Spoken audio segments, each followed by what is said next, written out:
Olá, amigos, sejam bem-vindos a mais um vídeo do meu canal. Eu sou o Lucas Knaip. Vamos falar sobre o Grigor Dimitrov, que vence o Brandon Nakashima e avança às quartas de final do Masters 1000 de Miami. Lembrando que o tenista búlgaro defende os pontos de uma final e, assim, confirmou o favoritismo contra o americano, né? O Dimitrov, para mim, é um tenista bem mais talentoso que o Nakashima, mais completo, e acho que isso ficou nítido em quadra, né? O Nakashima até suportou bem nos seus games de saque, mas pouco perigo levou o Dimitrov quando ele estava sacando, e foi um jogo relativamente assim, apesar de não ter sido muito dominante, né? Tipo, não achei tão tenso pro Dimitrov, acho que com certa tranquilidade, né? Não vou dizer que é total tranquilidade, porque como eu disse, né, não foi um atropelo, mas ao mesmo tempo, assim, não correu tantos riscos e conseguiu conduzir a partida muito bem. Agora, o Dimitrov avança nas quartas de final, espera o vencedor do jogo entre Casper Ruud e Francisco Cerúndolo. Então, assim, é um jogo complicado, né? Independente de quem passar. O Ruud vem sacando muito bem, tem um ótimo forehand e o forehand dele com bastante spin pode machucar o backhand dele.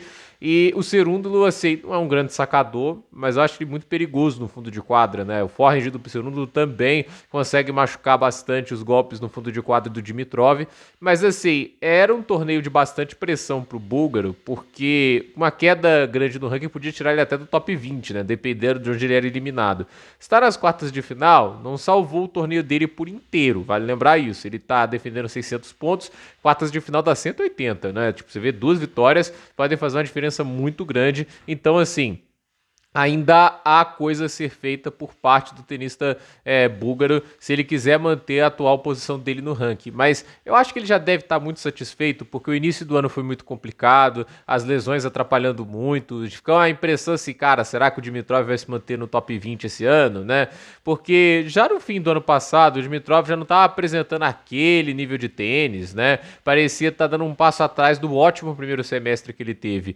E esse torneio é para mostrar que ele ainda tá ali, né? Até Indian Wells também, né? Que ele levou um couro do Alcaraz lá, né? E ficou complicado. Mas naquela condição de quadradura mais lenta, né? É uma condição que beneficiou muito o Alcaraz e acabou tirando um pouco pior do jogo do Dimitrov, né? Nessa condição um pouquinho mais rápida em Miami, a gente vê ele jogando melhor, a gente vê ele sentindo mais a bola, e eu acho que isso tem sido fundamental para que a performance dele salte e ele consiga agora ter chances de defender os seus pontos, embora ele, obviamente, ainda tem muitos desafios para superar, entende? Não é como se já tivesse garantido na final. Ele não é o tipo de tenista que a gente vai lá e falar, cravar, não, o Dimitrov já tá na decisão e tudo isso, ele tem potencial para estar lá, mas vencer e estar na final é outra história, então vamos ver até onde ele vai. E assim, nesse jogo é isso, né? No fundo de quadra teve a solidez e a qualidade necessária para vencer o Nakashima, e do outro lado o americano, né? Tipo, é um tenista bom, assim, mas eu falo muitas vezes, né? Você tem que ter algo fora de série se quiser vencer nos palcos maiores, né? O Nakashima é um cara que coloca bem bola no fundo de quadra, ele tem um saco ok, mas eu não vejo nada de muito especial no jogo dele. E é um pouco curioso porque nos juniores, né? O Nakashima era um tenista que gerava muita expectativa, né? Ele era muito hypado. Era uma promessa grande do tênis americano para ser um dos protagonistas da maior escola de tenistas do mundo, talvez, né? Porque hoje o tênis é dominado principalmente por americanos. O único não europeu no top 10 é o Taylor Fritz. Então, assim, obviamente, assim, os americanos estão há muito tempo sem uma grande referência no esporte. A maior que tem hoje é o Fritz, né? Mas para pensar que pós Pet Sampras e Agassi, o único Grand Slam que eles ganharam foi o Roddick em 2003 no US Open, e só foram voltar para uma final de Grand Slam, né? Tipo assim, depois do Roddick em Wimbledon 2009, 15 anos depois com o Fritz ano passado no US Open. Então, assim, é uma situação que os Estados Unidos precisa daquele cara que lidere o país de volta a grandes momentos do tênis. No feminino ainda tem a Coco Gauff, que já ganhou um Grand Slam, tudo isso, mas